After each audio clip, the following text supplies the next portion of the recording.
مجھے بہت یہ خیال آ رہا ہے کہ جب ہم جوان ہوتے ہیں نا، اور پھر جب ہم ذرا سے بڑے ہو رہے ہوتے ہیں، اب کچھ ہمارے پیرنٹس کی پراپرٹیز ہوتی ہیں، کچھ ہمارے لین دین کے مسائل ہوتے ہیں، تو ہم اس پہ بہت زیادہ ایگریسو ہو جاتے ہیں، اور ہم یہ کہتے ہیں کہ ہمارا خیال ہوتا ہے کہ ہمیں ملے گا، نہیں ملے گا تو کیا ہوگا۔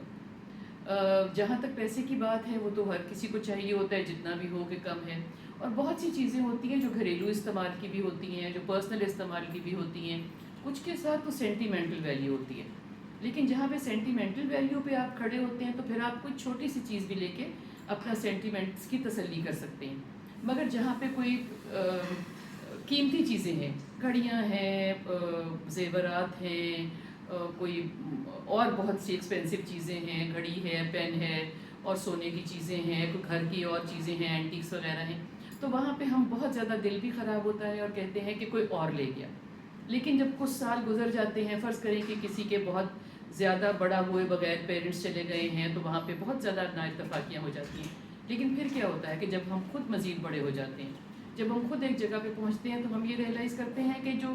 میں نے برا بھلا کہہ کے، اور میں نے بہت غصے میں آ کے اور بہت تین تیرا کر کے حصہ لیا تھا، اب اس کو میں چھوڑ کے جانے والا ہوں۔ تو پھر یہ ریئلائز ہوتا ہے کہ جو میرے پیرنٹس نے چھوڑا، پھر وہ میں نے چھوڑا، پھر آگے میرے بچے بھی چھوڑ جائیں گے، تو جب ہر کسی نے چھوڑ ہی جانا ہے،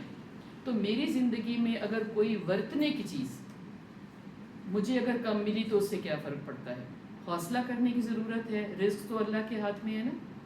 ویسے تو میرا خیال ہے کہ پیسوں پہ بھی لڑائی نہیں کرنی چاہیے، لیکن یہ ڈیپینڈ کرتا ہے کہ آپ کے معاشی حالات کیا ہیں۔ پیسے تو آپ کو چاہیے ہی ہوتے ہیں، اور ویسے بھی وراثت جو ہے وہ مجھے میرے ماں باپ نے تو نہیں دی، وہ میرا حق مجھے اللہ تعالیٰ نے دیا ہے کہ میری وراثت، ان کی وراثت میں، ان کے چھوڑے ہوئے ترکے میں، ان کے چھوڑے ہوئے مال میں میرا حصہ ہے۔ مگر اگر خوش اسلوبی سے فیصلے ہو جائیں تو بہت بہتر بات ہے۔